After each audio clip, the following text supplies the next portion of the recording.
Showtime. I think we're live. We're live. Hello, It's everyone. hey, it's Friday Live Day. Lunchtime for people in the UK as well, late lunch. Or maybe you're coming back from the pub in the UK as well. It could be one of those Friday afternoons. Well, hopefully not too much consumption of alcohol at the pub, but I don't know. It's this morning here. It's a gray, dark morning today. So, but welcome to our Friday Live. I'm Chad, and I'm Stephen, again. clearly. Yes, there's clearly Stephen. With a PH. With a PH. That's true. Stephen, can I ask you a question? Yeah. How big is your ego? It's pretty big. If I'm honest, we wouldn't be doing podcasts, would we, or live broadcasts if we didn't have massive egos. So yeah, I think there's some truth to that. I mean, I think your ego is bigger than mine, slightly bigger than mine. And I've also got a whole political career, which obviously has to be, to a certain extent, most of it's about helping people, but it's also about my ego as well. Well, make that your re-election campaign post. Yeah, massive ego. Vote for me and my ego. But the reason why we're talking about egos is because this podcast that came out, our last Engineer Innovation podcast that came out, had the very provocative title, Generative AI Doesn't Care About Your Ego. So why doesn't AI care about our egos, Stephen? What are we going to do if AI doesn't care about our egos? So the whole thing about this. So I chose a title, and it's a direct quote from our guest, who is Joanna Pena Bickley, who is sometimes known as the mother of cognitive behavior design. So she's a really senior person in the world of AI and kind of American tech as well. So she's worked for Uber and for Amazon and for IBM and for Land Rover. And she's the same age as me, although she wears it much better than I do. And so she's been involved in lots of the kind of early history of AI. And this is me just talking to her about kind of where AI come from. She describes herself in the podcast as one of the mums of Alexa. So she was involved in Alexa as well. And we were just talking about part of the conversation was a kind of this dystopian view of AI, and she's a very positive person and doesn't share most of those things. But one of the things she talked about is how AI is like the benefits for AI in kind of social justice. So your IQ is probably no matter what you do, when your IQ determines how well off you are generally, how long you're going to live, how happy you're going to be. And so what AI actually is, it's an advanced, and you don't get to choose it. Most of it, some of it you do from education learning, but most of it is kind of hardwired into you. And AI is this ability for everybody to up their IQ. But the problem is at the moment that not everybody has equal access to that. And so the people who need the biggest boost, people who live in perhaps rural communities who are not connected to the internet, are going to be the slowest adopters of AI. And the people who already have all those benefits are going to get it sooner. And so we talked a lot about that. And it's about, I could have chosen any one of about 20 clips. I've been trying to clip the whole interview for TikTok and things, and there's so many great quotes from this one as well. I think she's certainly the most impressive guest we've ever interviewed in terms of her career, and she's just a fantastic person. So yeah, I don't think AI does care about your ego. I talk to ChatGPT all the time, and he doesn't really, or she doesn't really get upset with me too much. Yeah, her belief in social justice. Well, you think ChatGPT doesn't get upset with you. That you don't know. Well, that's a whole other podcast, isn't it? Yeah. But no, she does believe in STEM, and she talked about breaking the glass ceiling, and not just as a woman, but as a minority, and how she wanted to pay it forward. And she's, that's a big driver in her career, and that was very inspirational to hear that. But the part where she was specifically talking about ego, though, correct me if I'm wrong, she was referring to the fact that you might go in there and thinking, oh, you know what? You've got the greatest idea in the world. You've written the best text in the world. You've got the best code in the world. And you throw that into something like ChatGPT, and it comes back and tells you, not so much, huh? And it doesn't really hold you to account. It holds you to account a lot of ways that, for example, when you ask me what I think of you, I'm going to be polite because I'm human, but maybe ChatGPT. You're not always. No. So it's an honest, independent, unbiased source for lots of things as well. But you have to adjust your expectations if you work in a work environment where everybody is pretending your stuff is fantastic. Bit like our work environment in this podcast, if we're honest. No, don't say that. Hey, we've got 5-star reviews on all the platforms, so must be good. But you talked about her being the mother of cognitive design experience. What is cognitive design experience? At least the way she was telling us it was. So it's a branch, an early branch of AI, which is about how AI and technology can help produce human mental effort required to complete tasks, which I'm all about. Yeah, I'm all about taking shortcuts, and actually, that for me, that's what things like ChatGPT do. So we talked about that, and and she said that the quote that we're using at the top of this is about hot girl summer, and she says, if you think that AI is having a hot girl summer, it's only having a hot girl summer after a menopause. Now, like, it's a really cool quote, yeah, but I had to Google what a hot girl summer is to start with, and perhaps if we're going to talk about menopause, the two last people in the world who should be having a discussion on live media about the menopause is you and I. But I think what she's saying is that because she was involved in the early Amazon Alexa stuff, that Amazon Alexa is based on a large language model, and actually the world started changing in 2014, and we all kind of got used to Alexa. Do you use Alexa much in your house? I use it. Are you not an Alexa house? Are you? You're a We're Google Home. Siri, more Siri. Siri house. Okay, but we use it in our house. Alexa is privy to most of our confidential thoughts because we use it as an intercom. We use it every time we've got a question. We use it. So that kind of large language technology is underlying Alexa, and Alexa was almost like a Trojan horse to get us used to using that technology and getting comfortable with it. And so then ChatGPT comes along, obviously with a massively improved large language model and a really simplified interface. He says, one of the big things is just a simple interface. It's like Google, isn't it? It's just a chat prompt. And that's what changed things. And so she thinks that ChatGPT wouldn't have been so successful without all the work done by pioneers such as herself, with other large language models. So it's really important. I think that's quite important because it feels to most of us that in November last year there was this kind of world-changing, paradigm-changing moment when ChatGPT 3.5 or 4 came out for the first time. Actually, and if you look, I always go back to those Gartner hype cycles. You go back to about 2014, 2015, and they're talking about large language models. So it didn't appear overnight, and there was lots of work that's gone into it. But this is just the first practical realization of this technology. Yeah, and we use the term hot girl summer. She refers to, this was a quote from her, like you said, hot girl summer after long menopause. You have to go and read about the history of AI and to get context on what she means by that. She's saying menopause, but if you go and read the history, they're referred to the AI winters, and she was referring to the fact that after over 50 years of gradual progression behind the scenes, things hit a breaking point about a decade ago. And we've been now even seeing further acceleration with the chatbots and such. And you were talking about her work with Alexa, and she had a very inspiring story about how during the pandemic they were donating Alexa devices so people could do drop-in and check-ins, and how this technology is so transformative and become so ubiquitous. We don't even appreciate all the ways it's changed our lives in the over decade we've had smart personal assistants like that on our devices, speakers, phones, and what have you. Yeah, it's amazing. And the COVID story about how people were being separated from their relatives, sometimes in medical situations, and sometimes where those people didn't make it as well. And sometimes the only human contact people could have with their friends and family in quite dire situations was through things like Amazon Alexa. So pretty amazing, actually, and just an illustration of how much it's changed the world. Now, I was trying to do a few things to prepare for this live, and I don't know if you agree with me or not, but something I've noticed is that, when we're talking about these smart devices and using those assistants, which at the time were, a big breakthrough to have not natural language processing of our voice and then return some sort of information or action on our device as a result of it. Because things have changed, like since November 2022, I find that, maybe I'm expecting too much of those technologies compared to what was available beforehand. Like now that we have ChatGPT and all these other tools, which can do so much more than, let's say, these devices and their assistants could beforehand, our expectations are going higher. And maybe it goes back to the dystopia thing that she's referring to, dystopia, utopia. It's all about these projections about where we're going. But on some level, do you think we're expecting too much from AI? Like, are we now putting every hope we have or every disaster on AI? Just same way, like, for example, electric vehicles. Electric vehicles came out. We thought, okay, that will solve climate change.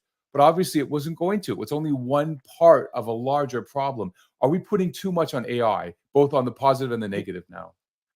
Absolutely, in both ways as well. I think there's been this massive cycle of hype. So I keep going back to the fact when we've been recording this podcast, or the properly recording it for about a year. And a year ago, I was talking to Justin Hodges and Remy Duquette, our AI experts, and I was asking them dumb questions like, "Do you have to be a data scientist to use AI?" And like when I asked that question, it was legitimate, because there was no other way of accessing it or no obvious way.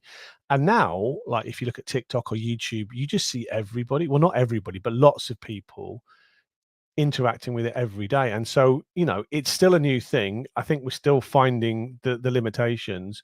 I've been using a tool called Perplexity quite a lot for, just it gives you a quick briefing about things.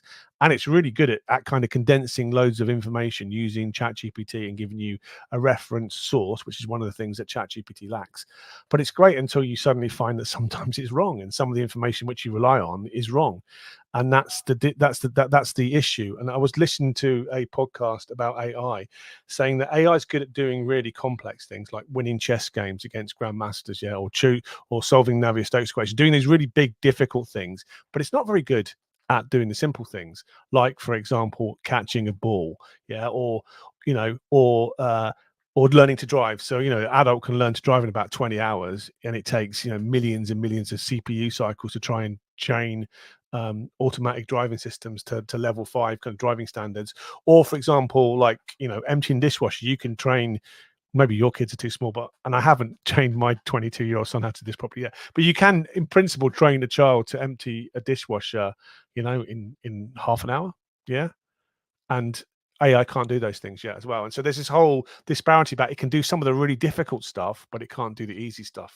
So there's a long way to go. And at the moment, it's being promoted as the answer to all of our problems, but I don't actually think that's the case. I don't think some of the dystopian narrative is also very accurate for the same reasons, though.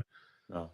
But when you look at what it can and can't do, I mean, it is, and we talked about this last time too, like the example that Gabriel Pizzetti gave, like, AI is the expertise, it has all the experience. And then there's there's the other side, the simulation in that case was kind of the professor. You have the expert and the professor, and they have two different roles. But the expert can only look at the past.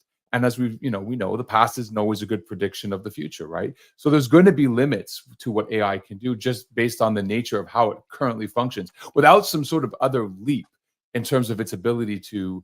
I mean, they're very sophisticated tools, and don't get me wrong, and it's not to diminish what they can do, but they are still just churning data. They are taking information in. I mean, that it's that next level of AI where it can truly think and be creative, without looking at the input or source data. That might change things, but right now, all it is doing is making math cheap. It's making thinking about certain things, finding certain patterns cheaper than humans doing it. But until we get to that next level of maybe AI having a cognitive ability more like ours, things like just giving it a new task and from scratch and figuring it out are going to be difficult for it to do. Yep, I completely agree with that. Yeah, but there's still more to come, and I think that the massive hype around AI at the moment is just fueling that interest and fueling that almost kind of arms race to get to those places as well. So I think all the big tech companies think it's the future, and so I think that means that it will be the future, and eventually we're going to get there with enough computing. So, hot girl summer or cruel summer? Cruel summer. Look, I had to Google hot girl summer as well on a work computer as well. So in case HR is listening, that's my excuse for why I was Googling hot girl summer. But it's hot girl summer, isn't it?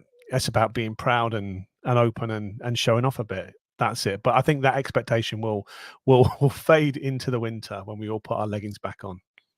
Yeah, I'm going to be controversial. I'm going to say it's more of a cruel summer. Things are hot now. It's really big, but I think we are going to hit limits that right now they're going to come into focus, and we're going to need that extra level of AI to maybe do some of the things that people are hoping it can do.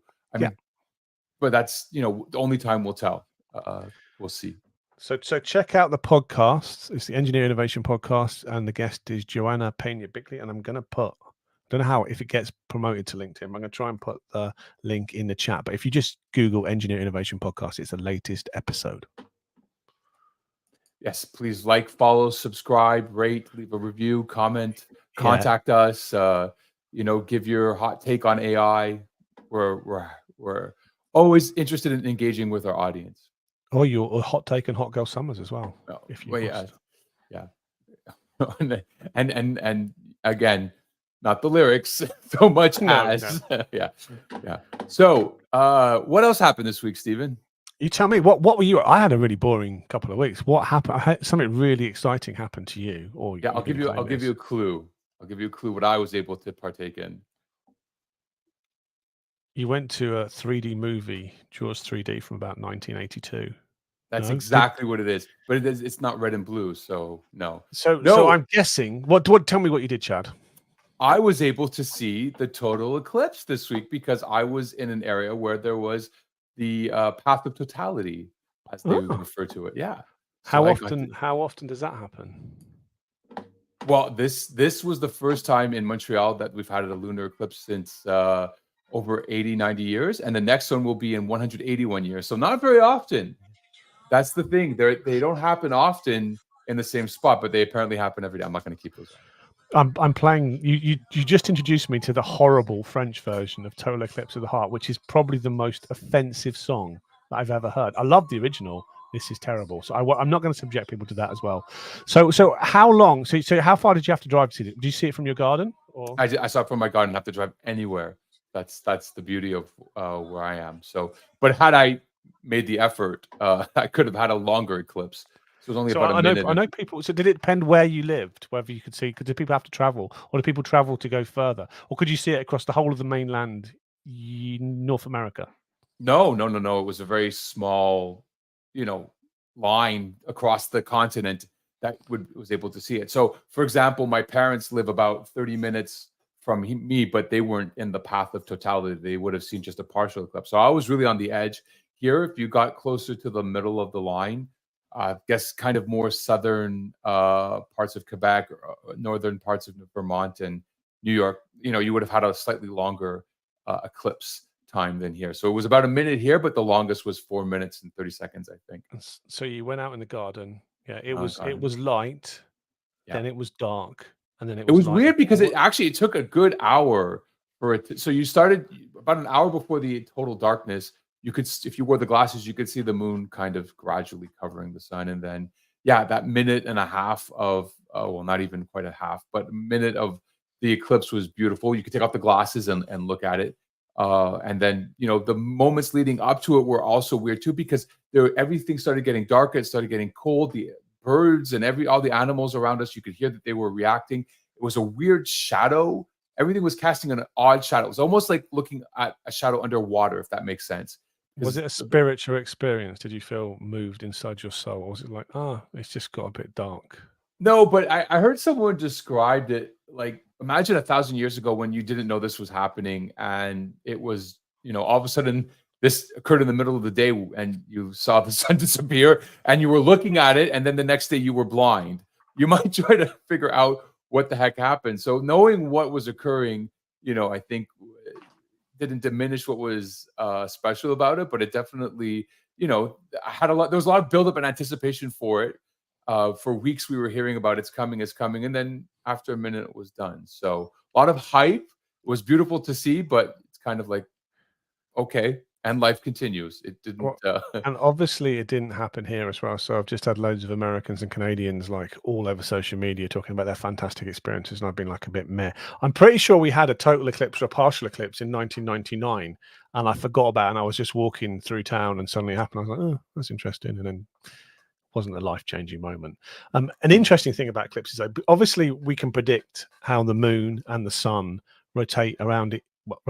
How we all the moon rotates around us and we rotate around the sun. Let's be clear about that. Yeah. We can predict those things, and you think we predict those with a high amount of accuracy, but actually, if you want to predict, so when's the next eclipse? Where you've got your single-use plastic glasses, are you going to save them for the next eclipse? How long before that happens? No, I'm actually donating them. Apparently, what they recommend you do is you donate them so that there's another eclipse somewhere in the next week. I forget off the top of my head, but apparently for the kids there to have access to the glasses.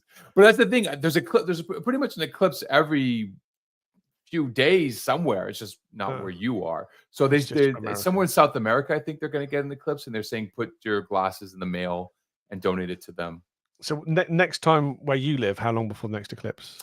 185 years. So you're not Or probably gonna 81, be sorry, around for that. There's 181 a years. chance you might be around if there's some A massive. very slim chance. And then will I really is that if I'm around in 181 years, is the I'm like, eclipse going to be the thing that you'd be like, I've seen it once, mate. I can't be bothered now.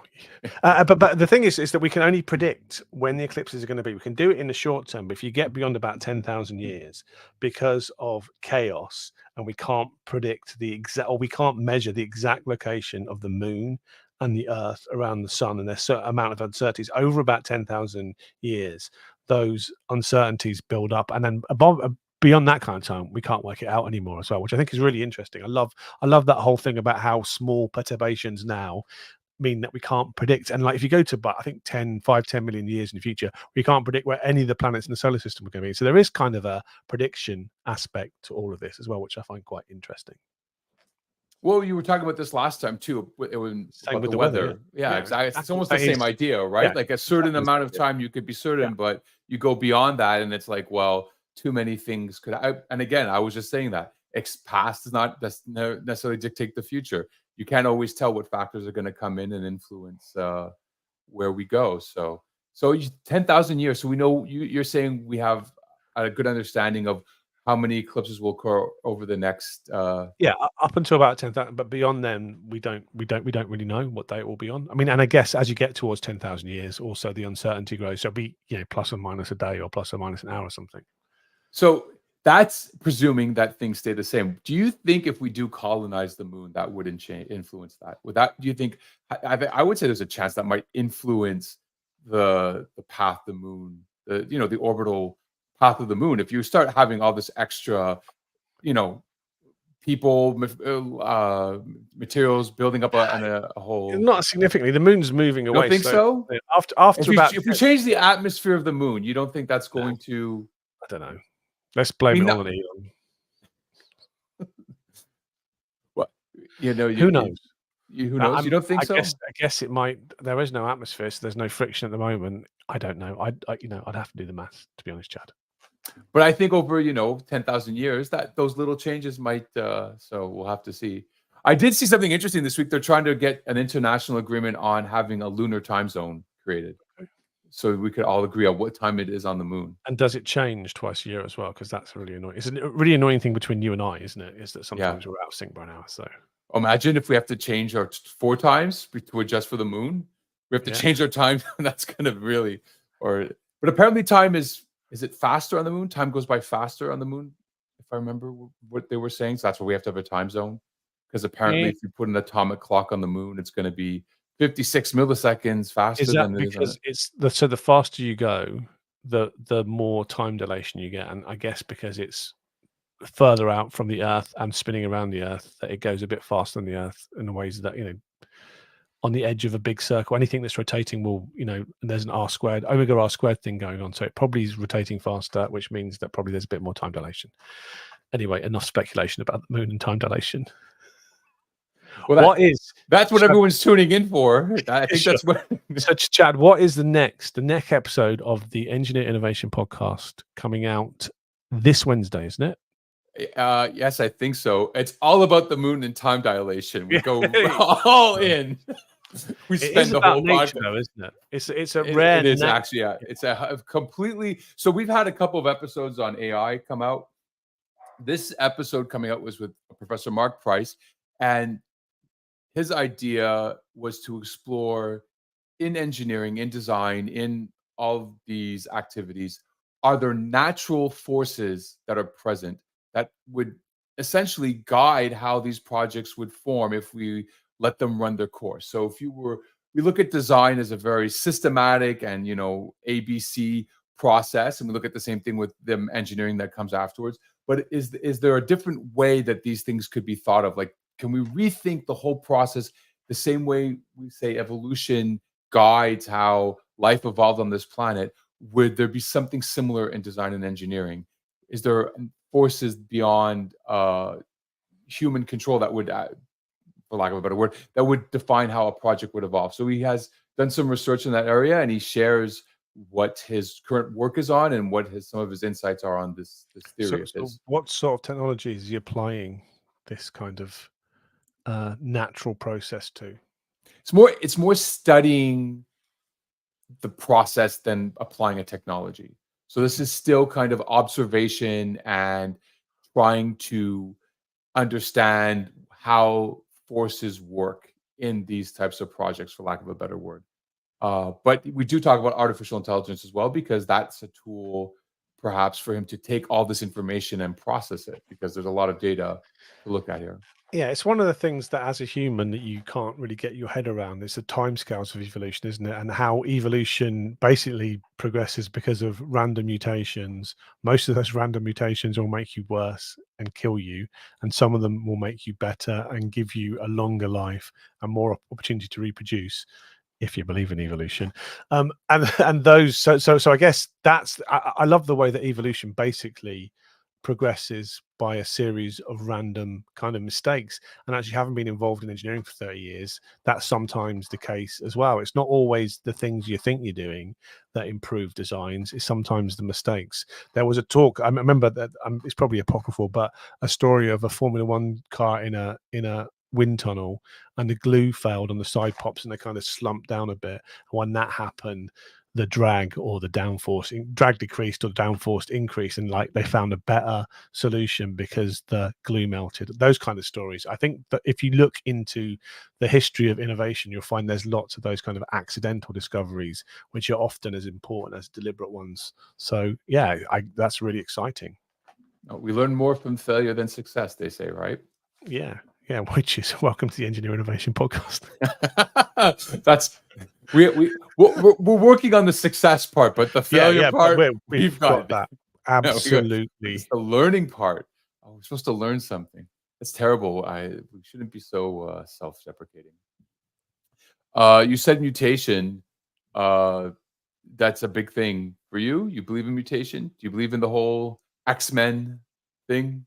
But well, of course I believe in evolution. I completely believe in evolution. I love it, and I love so this interview with Mark, I love applying, though I think it's like almost like a universal law. This whole improving by incremental mistakes almost happens. It happens in meetings as well sometimes, when you can't do things in isolation. You have to get together with other people, and bits of people's ideas combine into a better idea, which is what collaboration is all about, and actually what the podcast is about as well, because we want to tell people stories and inspire people from other disciplines in how to make their own solutions better as well. So that kind of, it's a collaborative process as well. And so I haven't listened to it yet because it's not out, but I'm really looking forward to listening to that podcast. Yeah, it was a great one. We'll be able to talk about it more next time. I think we're gonna have a special guest next time too. So we got lots of surprises. Yeah. We got lots of surprises. It's not even a surprise because his book has just arrived. So if you listen to the podcast, our only two-time, I'm not going to reveal. Yes, I will. I'll put it on here. Like, our only two-time guest is Justin Hodges. Yeah, who's our AI expert. I think he's one of our AI experts. Well, one of our, but no, because we have a few on our internal on the podcast. On the podcast, he's the main guy as well, and he did kind of some live AI stuff. And having just got the book and read through it, he's just released it this week. Lots of that stuff that was on the podcast with me is in the book as well, and so we're going to have Justin in as well and get him to justify his new book. He's going to justify his new book. Well, he's got to come here and he's going to. It's available on Amazon now. Yeah. I'm going to stick it on Amazon. Amazon. It's on a so I live in the UK, obviously. So I had to get this overseas, and it cost me quite a lot of money. But if you live in America, it's a bit cheaper, I think. So I'm going to stick that also in the chat. But it's called Approaches to Machine Learning Problems in Computational Fluid Dynamics and Computer-Aided Engineering Applications, a monograph for beginners. You can just put Justin Hodges, I think, and you'll find it. And Justin Hodges will hopefully be here in 2 weeks on our next Friday Live, and he can talk a little bit more about the book. You can ask him maybe to refund you for the shipping. If you I mainly want. But it was worth it, right? Even if I'm going to carry it around because I want him to sign a copy for me when I see him next as well. And I am going to read it because it looks like a really interesting book as well. You have 2 weeks to read it. I think that's. I'm not going to. There's lots of coding. I'm not going to do all the coding, but I'll read the words. I'll promise that to you, so we can ask him some. I think we might get him on the podcast as well to have a longer discussion about his book as well. that would be probably another very interesting chat with him. It's always interesting when we talk to Justin. He brings in, and if I ever met a professor expert, it's him. When we're talking about those two personas, and that's what's actually probably they're putting a lot of pressure on him to come here and perform next time. But he is the professor and the expert together, which is nice. Yeah, because when we talked about that, the example was a car enthusiast. It doesn't you can know how to drive a car and be a brilliant driver and understand all that cars. And you don't have to understand how our engine works. And I think that's a bit of the challenge with AI at the moment, is that we're all drivers. We all use a bit of ChatGPT, but we don't necessarily understand what's happening under the hood. And especially with the large language model stuff, like I understand what's happening under the hood, but it still seems like magic, which is another reference back to the podcast this week, which is Joanna Pena-Bickley talks about how AI is very similar to magic as well. So have a listen to that podcast, which is out now. Yes, you should. It's a great one. That's it. We're out of time. Hocus pocus. Subscribe to the podcast or follow the podcast so we can keep doing these. I mean, what would your Friday lunchtimes be like without me and Chad discussing? Or mornings if you're in North America. Or mornings. Or your breakfast that or, morning. Or if you're on the moon, whatever time it is. Yeah. Well, if we're reaching the moon, then I think we're definitely doing something right. All right, Stevie. Well, I decided your name's Stevie. All right, Steven. We'll talk in 2 weeks. Thanks, everyone. Have a lovely Friday and lovely weekend. Bye. Bye.